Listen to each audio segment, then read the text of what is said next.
વિદ્યાર્થીઓ અને વાલીઓ સવારે વિડીયો જોયો હશે કે પૂરક પરીક્ષાવાળા વિદ્યાર્થીઓ જે પાસ થયા છે એ ફરી રજિસ્ટ્રેશન કરી શકશે.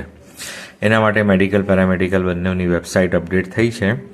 અને પેરામેડિકલની વાત કરીએ તો અહીંયા લખ્યું છે જે વિદ્યાર્થીઓ માર્ચ 2025માં ગુજરાત બોર્ડ દ્વારા લેવાયેલ 12મા ધોરણની મુખ્ય પરીક્ષામાં નાપાસ થયેલા હતા અને જુલાઈ 25માં પાસ થયેલ છે તેવા વિદ્યાર્થીઓ તેમજ અગાઉ રજિસ્ટ્રેશન કરવાનું રહી ગયેલ હોય, ચૂકી ગયા હોય તેવા તમામ વિદ્યાર્થીઓ માટે ઓનલાઈન નવું રજિસ્ટ્રેશન અને હેલ્પ સેન્ટર ખાતે પ્રમાણપત્રો ચકાસણી કરવા માટેનો કાર્યક્રમની જાહેરાત. વધુમાં જે વિદ્યાર્થીઓ માર્ચ 2025માં ગુજરાત બોર્ડ દ્વારા લેવાયેલ 12મા ધોરણની મુખ્ય પરીક્ષામાં નાપાસ થયેલ હતા અને જુલાઈ 25માં પાસ થયેલ છે અને અગાઉ ઓનલાઈન રજિસ્ટ્રેશન અને હેલ્પ સેન્ટર ખાતે પ્રમાણપત્રો ચકાસણી કરાવી દીધેલ છે તેવા વિદ્યાર્થીઓ ઓનલાઈન નવું રજિસ્ટ્રેશન કરવાનું રહેતું નથી. જે લોકોએ અગાઉ રજિસ્ટ્રેશન કરાવી દીધું છે એમને ફરીથી કરવાનું નથી. જે વિદ્યાર્થીઓ માર્ચ 2025માં ગુજરાત બોર્ડ દ્વારા લેવાયેલ 12મા ધોરણની મુખ્ય પરીક્ષામાં પાસ થયેલા હતા અને પિન ખરીદીને ઓનલાઈન રજિસ્ટ્રેશન કરાવીને હેલ્પ સેન્ટર પર પ્રમાણપત્રોની ચકાસણી કરાવેલ છે, જો આવા વિદ્યાર્થીઓનો જૂન જુલાઈ 25માં માર્ક્સ સુધરેલ હોય તો આવા વિદ્યાર્થીઓને જાણ કરવામાં આવે છે કે તેઓ આ પ્રોસેસિંગમાં આ કોર્સિસમાં પ્રવેશ માટે નવી પિન ખરીદવી નહીં અને ઓનલાઈન રજિસ્ટ્રેશન કરવું નહીં. જે લોકો ઓલરેડી ઇમ્પ્રુવમેન્ટ એક્ઝામ આપી છે પણ રજિસ્ટ્રેશન કરી ચૂક્યા છે, માર્ક્સ વધ્યા છે, તો એમને ફરી પિન ખરીદીને રજિસ્ટ્રેશન કરવાનું નથી. અત્રેની પ્રવેશ સમિતિ દ્વારા આવા વિદ્યાર્થીઓના સુધરેલ માર્ક ગુજરાત બોર્ડમાંથી ડેટા મેળવીને આપોઆપ મેરિટમાં સુધારીને ગણતરીમાં લેવામાં આવશે. એટલે જે લોકો ઓલરેડી રજિસ્ટ્રેશન કરી ચૂક્યા છે એમને કરવાનું નથી, માર્ક્સ એમના વધ્યા છે તો એડમિશન કમિટી તમારા વતી એમના ડેટા લઈ લેશે ગુજરાત બોર્ડથી અને માર્ક્સ તમારા સુધારી દેશે અને તમારું મેરિટમાં નામ હાઈ થઈ જશે, ઉપર આવી જશે. એટલે તમારે ચિંતા કરવાની જરૂર નથી.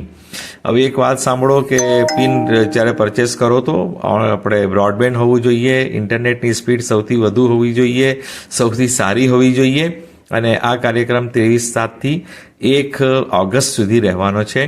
એટલે મેરિટ લિસ્ટ તમારી ઘણી મોડી આવશે. બની શકે તો એક રાઉન્ડ થઈ જાય મેડિકલનું, એમબીબીએસ બીડીએસનું, તે પછી આવી શકે અથવા બંનેની સાથે આવી શકે અથવા હજુ મોડેથી આવી શકે. કેમ કે આનું ડિપેન્ડ હોય છે આયુર્વેદ હોમિયોપેથ પર અને આયુર્વેદ હોમિયોપેથનું રજિસ્ટ્રેશન થઈ ચૂક્યું છે પણ એમનું રાઉન્ડ મોડેથી આવશે. એટલે પહેલું રાઉન્ડ એમબીબીએસ બીડીએસનું આવશે અને પછી આયુર્વેદ હોમિયોપેથનું આવશે. તો બની શકે કે આયુર્વેદ હોમિયોપેથનું જ્યારે રાઉન્ડ હોય ત્યારે પણ ચોઇસ ફિલિંગ પેરામેડિકલની ચાલુ થાય અથવા તો એમબીબીએસ બીડીએસના એક રાઉન્ડ પછી પણ થઈ શકે છે. એડમિશન કમિટી પર નિર્ભર કરે છે પણ એડમિશન કમિટી સ્ટુડન્ટ્સનું ધ્યાન રાખે છે, વિદ્યાર્થીઓનો ખ્યાલ રાખે છે. એમને ખબર છે કે બધા આયુર્વેદ હોમિયોપેથમાં પણ ટ્રાય કરતા હોય છે, ત્યાં નહીં મળે તો અહીંયા આવતા હોય છે. એટલે ફર્સ્ટ રાઉન્ડ કરી પણ દે કદાચ, પણ સેકન્ડ રાઉન્ડમાં ફરી એમને અવસર મળતો જ હોય છે.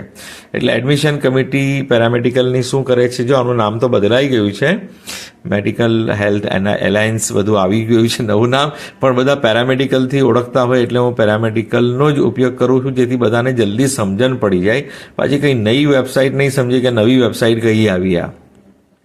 એટલે મેડિકલ હેલ્થ એલાયન્સીસ જે નવું નામ આવ્યું છે, બરાબર, Gujarat professional nursing and allied medical educational courses, એમાં bachelor of physiotherapy, bachelor of science in nursing BSc nursing, bachelor of orthotics and prosthetics BOP, bachelor of optometry BO, bachelor of occupational therapy BOT, bachelor of audiology and speech language pathology BSLP, bachelor of naturopathy and yogic science BNYS, general nursing and midwifery GNM diploma course, auxiliary nurses and midwives course ANM diploma course. આના criteria પણ અહીંયા upload કરી દીધા છે ને જેણે પણ આમાં એડમિશન લેવું છે એમને આ વેબસાઇટ પર જવું પડશે અને આ જેટલી પણ અહીંયા લિંક છે એને ડાઉનલોડ કરીને જોવી પડશે કે ઓપન કરીને તમે જોઈ શકો. આ બધી માહિતી વાંચ્યા પછી જ પિન પરચેસ કરીને રજિસ્ટ્રેશન કરજો. જો પ્રોસેસ શું હોય છે, સૌથી પહેલાં પિન પરચેસ કરવાની હોય, પછી રજિસ્ટ્રેશન કરવાનું હોય અને ડોક્યુમેન્ટ વેરિફિકેશન કરાવવા માટે તમારે હેલ્પ સેન્ટર જવાનું હોય છે. એ તમે ઓનલાઈન જ ત્યાંથી અપોઇન્ટમેન્ટ લઈ શકો છો. જે સ્લોટ ખાલી હોય, જે દિવસ ખાલી હોય, જે સમય ખાલી હોય તે સમયગાળામાં તમે સ્લોટ બુક કરીને તમે એપોઇન્ટમેન્ટ લઈ શકો છો.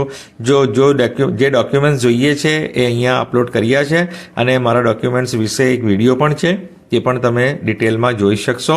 આ જ ચેનલ પર તમને મળી જશે કે પેરામેડિકલનો, જો મેડિકલનો જુદો વિડીયો છે, પેરામેડિકલનો જુદો છે. તમે પેરામેડિકલ જોઈ લેશો તો તમને આના ડોક્યુમેન્ટ વિશે પણ માહિતી આવી જશે અને જે ઇલિજિબિલિટી ક્રાઇટેરિયા છે એની પણ માહિતી આવી જશે. પેરામેડિકલના મેં અગાઉ વિડીયો બનાવ્યા જ હતા કે તમે બધા વિડીયો જોઈ શકો છો, જેથી તમને એમાં માહિતીમાં સરળતા રહે અને ઇઝીલી તમે સાંભળી શકો, જોઈ શકો. પણ પેરામેડિકલની વેબસાઇટ તો અવશ્ય તમારે આવવું જ પડશે, આ સાઇટ પર મુલાકાત લેવી જ પડશે અને અહીંયા જેટલી ડિટેલ છે એ બધી વાંચવી પડશે. તે પછી જ રજિસ્ટ્રેશન કરવાનું છે અને ઓલવેઝ એક્સપર્ટ સાયબર કાફેવાળા પાસે રજિસ્ટ્રેશન કરાવજો, નવા નિશાળિયા પાસે નહીં કરાવતા કે જેથી ભૂલ થાય. બરાબર, સમજી ગયા હશો. જે લોકોનું રહી ગયું હોય એ પણ કરી શકે છે અને જે લોકો પૂરક પરીક્ષામાં પાસ થયા છે એ પણ કરી શકે છે અને પાછલા વર્ષોમાં પાસ થયા છે એ પણ કરી શકે છે. પણ ઇન શોર્ટ, જેમણે હમણાં સુધી રજિસ્ટ્રેશન નથી કર્યું, ડોક્યુમેન્ટ વેરિફિકેશન નથી કરાવ્યા, એમના માટે જ છે. બરાબર, એમને કંઈ કરવાની જે લોકોએ કરાવ્યું છે એમને કરવાની જરૂર નથી. જે લોકોએ હમણાં સુધી પિન પરચેસ નથી કરી, રજિસ્ટ્રેશન નથી કર્યું, વેરિફિકેશન નથી કર્યું, એમના માટે છે. જે લોકો બધું કરી ચૂક્યા છે એમને કંઈ કરવાનું નથી. એડમિશન કમિટી એમના માર્ક્સ સુધારી લેશે જો વધ્યા હશે તો. ઓછા થયા હોય તો ઘટાડશે નહીં, જે જૂના હશે તે લઈ લેશે. બેસ્ટ ઓફ 2માં જે સારા હશે એ લઈ લેશે. એટલે ઓછા થયા હોય તો પણ ચિંતા કરવાની જરૂર નથી, જે વધારે હશે તે એડમિશન કમિટી લઈ લેશે. આ ચેનલને સબસ્ક્રાઈબ કરો, લાઈક કરો, શેર કરો, જેથી બધા સ્ટુડન્ટ્સને ફાયદો થાય.